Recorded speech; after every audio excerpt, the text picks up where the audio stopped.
Bom dia, amigos da Rádio Onda Nova FM. Estamos iniciando mais um programa Enigmas do Espaço.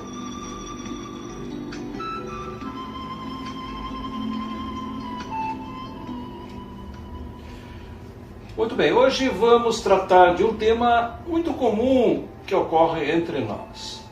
Trata-se do medo. O medo é uma sensação que proporciona um estado de alerta demonstrado pelo receio de fazer alguma coisa, geralmente por se sentir ameaçado, tanto fisicamente como psicologicamente. Pavor é a ênfase do medo.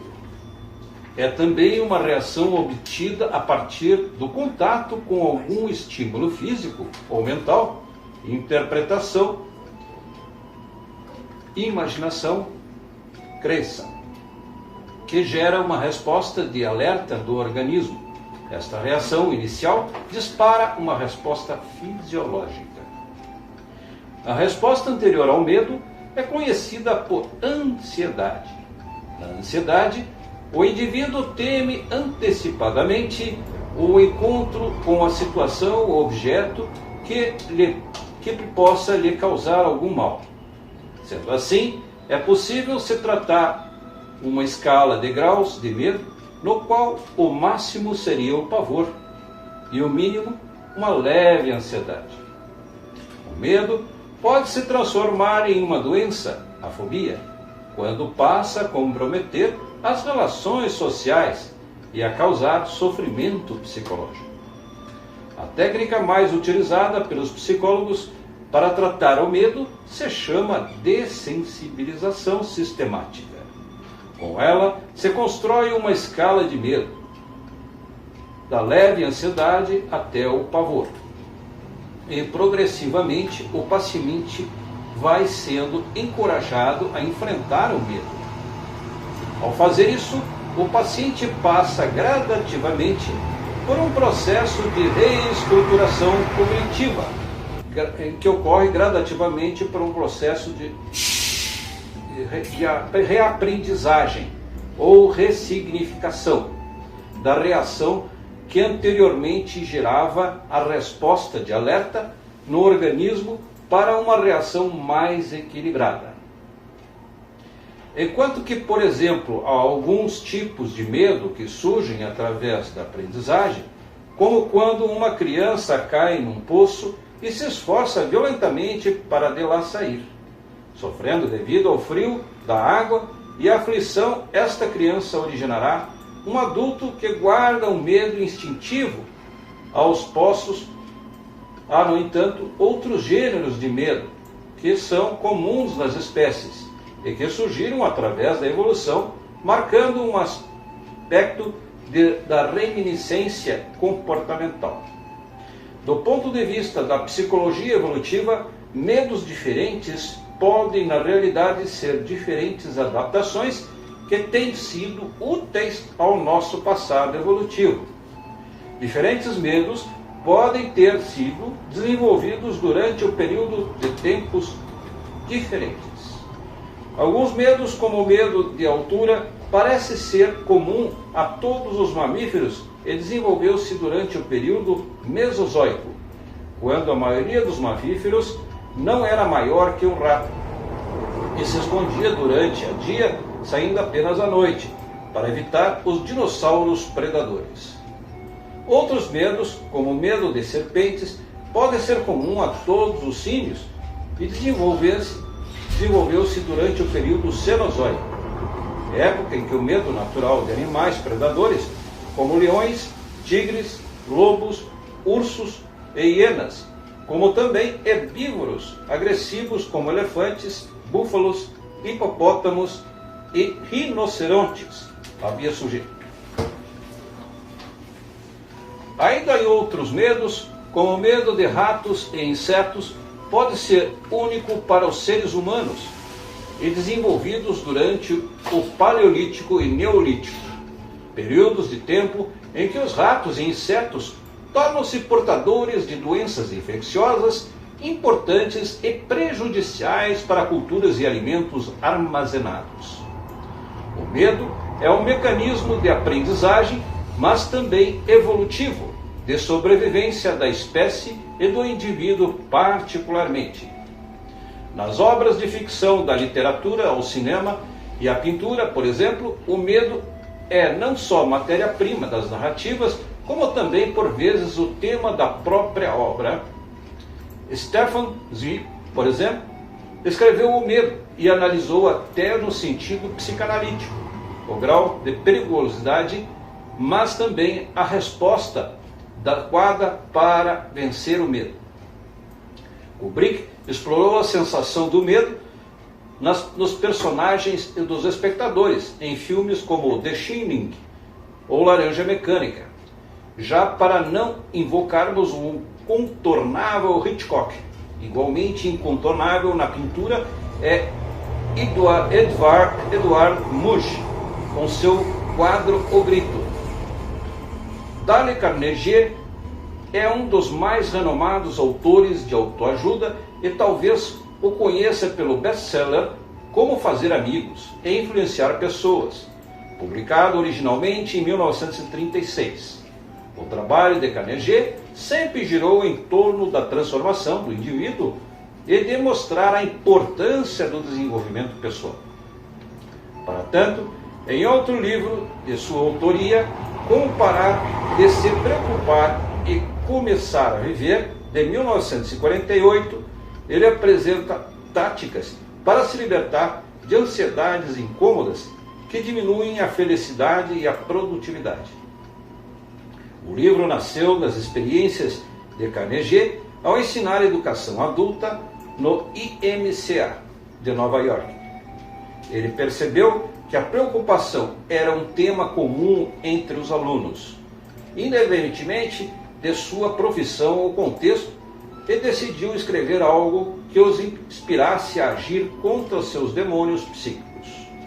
Nos 7 anos que passou escrevendo o livro, Carnegie pesquisou a filosofia antiga e conversou com uma gama de homens de negócios sobre as suas estratégias para vencer as preocupações. Mas o que é mais importante é que ele conduziu um experimento ao dar os conselhos sobre isso aos seus alunos e observar o que funcionava.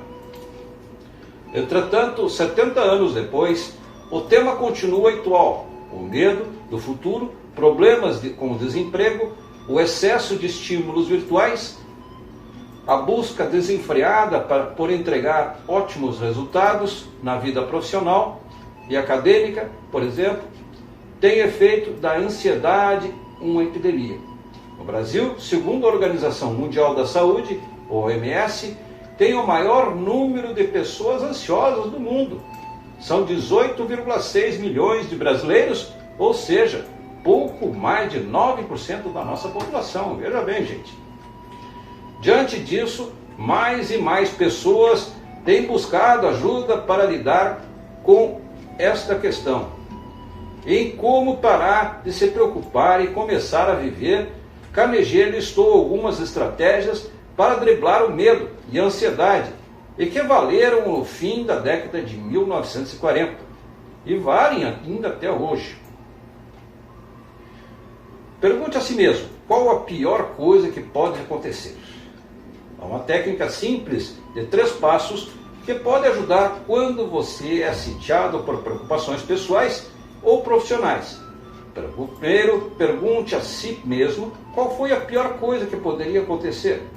Segundo, prepare-se para aceitar o pior. Terceiro, pense como fazer algo de bom a partir do pior, caso venha a acontecer. A técnica é baseada em uma anedota de Willis Carrier, fundador da indústria de ar-condicionado homônima, quando trabalhava para a Buffalo Forge Company na juventude. Carrier percebeu que um novo sistema de limpeza de gás que a sua companhia oferecia não era tão eficiente como se esperava.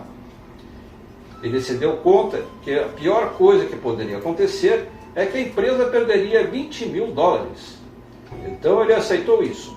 A companhia poderia entender essa perda como um custo de pesquisas de novas estratégias.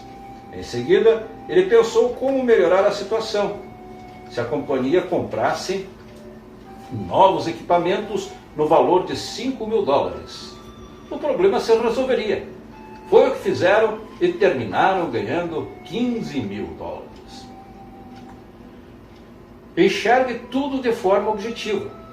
Se o homem se dedica a enxergar os fatos de forma imparcial e objetiva, as suas preocupações vão normalmente evaporar à luz do conhecimento, disse o decano do Columbia College, Herbert E. Owens, a Carnegie. Carnegie fala de duas maneiras de ver de modo objetivo. Você pode fingir que está analisando a situação para outra pessoa, para se ver menos emocionalmente envolvido com a questão. Outra ideia é imaginar-se um advogado que está preparando para defender o outro lado da questão contra você. Escreva os fatos dos dois lados do caso e você geralmente terá uma imagem mais clara da realidade. Gere soluções potenciais para o problema. Leo Schiming, então diretor-geral da editora Simon & Schuster, da qual depois se tornou proprietário, imaginou uma maneira de cortar em 75% o tempo que ele gastava em reuniões. Ele estabeleceu que cada vez que alguém quisesse apresentar um problema em uma reunião, deveria primeiro submeter um memorando respondendo 4 perguntas. Qual é o problema? Qual é a causa do problema? Quais são as possíveis soluções? Qual dela você sugere? Segundo Schiming, depois da introdução desse sistema, raramente alguém vinha até ele expressar a sua preocupação. Percebeu-se que ao responder às perguntas, era preciso observar todos os fatos e pensar o problema. Disse ele, Carnegie, quando as pessoas faziam isso, se davam conta que a solução adequada surgia como uma fatia de pão pula de uma torradeira. Em outras palavras, a ação tornou o lugar da preocupação e da lamentação. A ação tomou o lugar da preocupação e da lamentação. Vejam bem esta atitude. Lembre-se da lei das probabilidades. Pense na probabilidade de um evento específico ocorrer e reflita se vale a pena se preocupar. São boas as chances de que aquilo que preocupa você sequer possa acontecer. Carnegie escreve que a Marinha norte-americana empregou a lei das probabilidades para melhorar o moral dos marinheiros, aqueles que eram designados para petroleiros de alta octanagem tinham medo de afundar quando o navio fosse atingido por um torpedo. Então a Marinha providenciou as informações exatas. De cada 100 navios atingidos por torpedo, 60 permaneceram sem afundar e apenas 5 afundaram em menos de 10 minutos. Os outros tiveram tempo o bastante para que a tripulação deixasse o navio. Veja bem, então com essa perspectiva, a pessoa tem um prazo, né? Sabe que tem um prazo para o navio afundar. Então, não há necessidade de ficar nervoso, preocupado com medo. Põe as ordens de stop loss em suas preocupações. Essa estratégia é baseada em um princípio de mercado de ações. Funciona assim: você compra ações em $100, mas estabelece uma ordem de stop loss a $90. Assim que a ação cai para $90, você vende sem maiores perguntas e evita perdas maiores. Você pode usar esse princípio no dia a dia. Por exemplo, Carnegie certa vez quis escrever romances, mas depois de 2 semanas tentando sem sucesso, decidiu suspender a experiência e voltar a ensinar a escrever não ficção. Muito bem, para finalizar, meus amigos, se você estiver em contato com o livro Universo em Desencanto, vai descobrir que todas essas técnicas e muitas outras mais para ter uma vida mais tranquila. E estando mais tranquilo, vai evoluir cada vez mais o seu raciocínio, pois é um tratamento fluídico que efetua na mente e no corpo. Assim, as orientações poderão ser alcançadas com maior velocidade. Estando munido de informações, os riscos e perigos serão menores. Portanto, desaparecendo os mistérios e enigmas, desaparece o medo. O medo acaba se transformando num grande inimigo do ser humano, que o impede de voos mais altos, pois para o grande voo do homem exige-se que ele seja livre, e sendo livre, está imune ao campo eletromagnético. Quem tem medo acaba sendo incoerente e não é livre, e quem não for livre nunca se livra desse campo, como nos ensina o livro Universo em Desencanto. Muito bem, meus amigos, estamos encerrando mais um programa Enigmas do Espaço e vos aguardo, como sempre, as suas indagações nos canais pertinentes, né? No WhatsApp DDD 51 996 14 10 41 e no e-mail marcelodefigueiredoramos@gmail.com. Desejo um bom final de semana e até a próxima, meus amigos. Um forte abraço.